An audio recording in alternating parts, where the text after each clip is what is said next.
So hi, my name is Valerie. I'm a postdoc in Globus Labs, and I'm here to present to you my work on creating a platform to automate epidemiological analysis.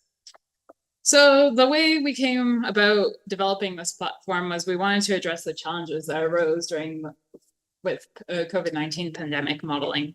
So there are many issues, including the fact that there was many heterogeneous data sources. So we had hospitalization records, vaccination records, wastewater records, all made available by different authorities, which meant that you needed different APIs, protocols, authentication, all to access this data. And so researchers had to figure out ways in which, had to figure out ways in which to combine all this data, put it together, and this was all a very ad hoc manual process. And as they were putting the data from all these different sources together, they ended up realizing that this data, the way in which accounting or reporting of the data was made was changing over time. And so we had updates to column names and different vocabularies that were being used as the pandemic evolved. Classifications also changed. So what we considered a positive case was redefined as the pandemic progressed. And then we had also very manual and intensive computation. Researchers had to put a lot of effort into figuring out how to analyze this data at different geographic and temporal scales.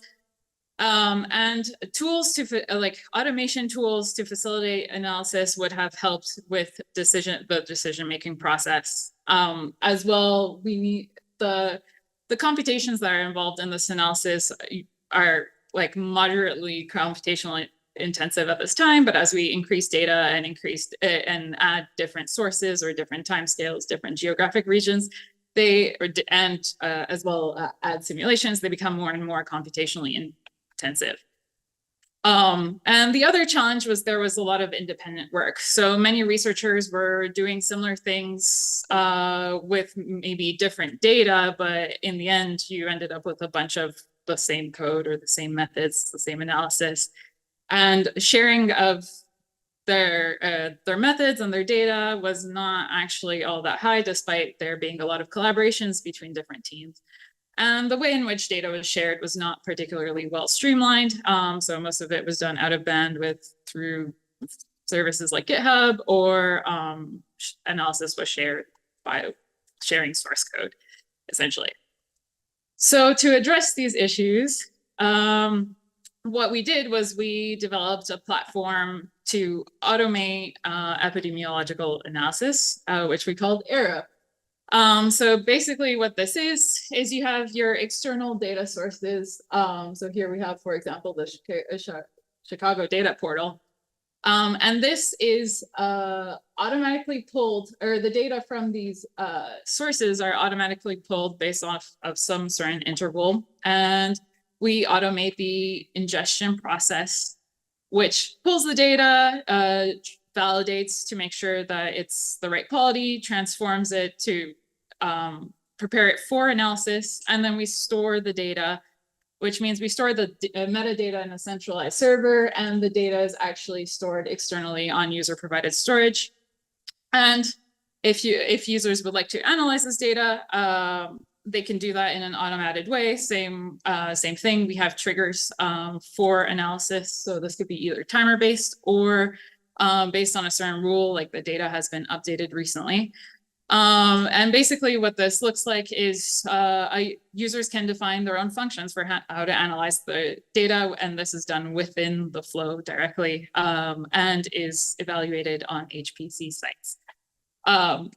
This ultimately produces analysis outputs that are stored within the user-provided storage, and stakeholders can then look at this data and get the latest research as it comes.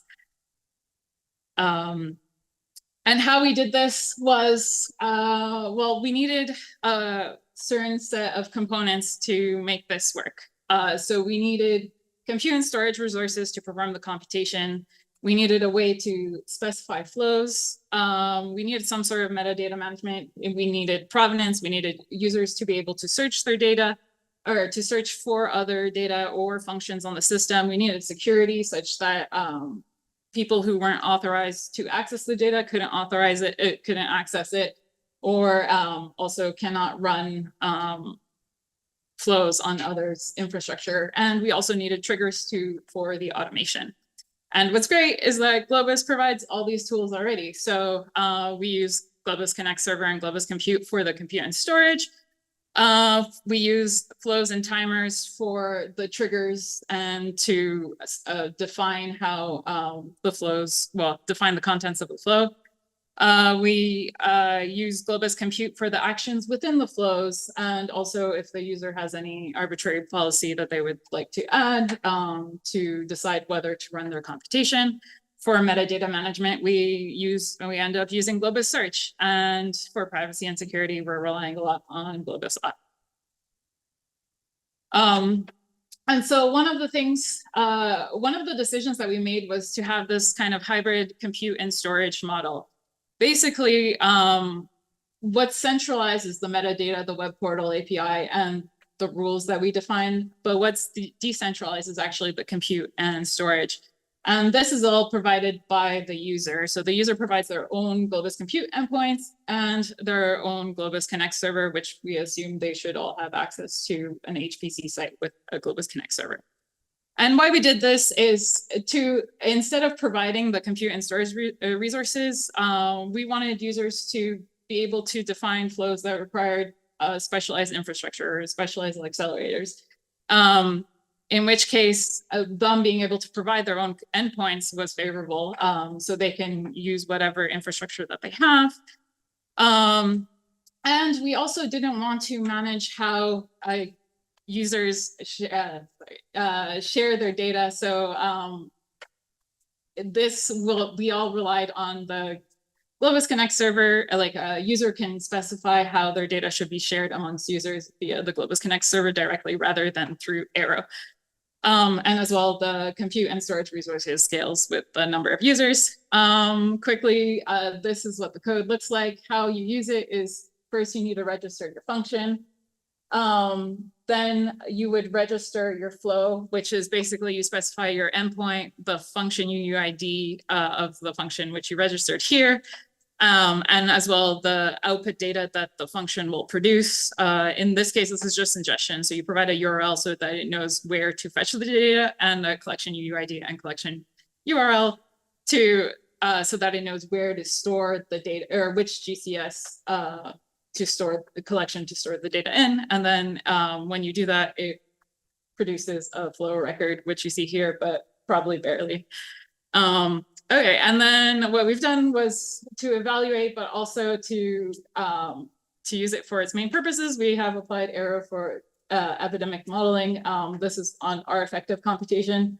So we did two, one on hospitalization, one on wastewater data. Basically, the automated steps are it has to do ingestion, it has to run analysis, and it has to report results at the end. This is an example of the research output that was produced from in this case, it was a test run. So don't look at the conclusions or don't make conclusions from this data. And as we can see here, it's available on a Globus Connect server or a Globus collection. All right. Yeah, so thanks to the team. Thanks to you all for listening to me. And yeah, if you would like to try out the code, please feel free. And if you have any bugs, please email me.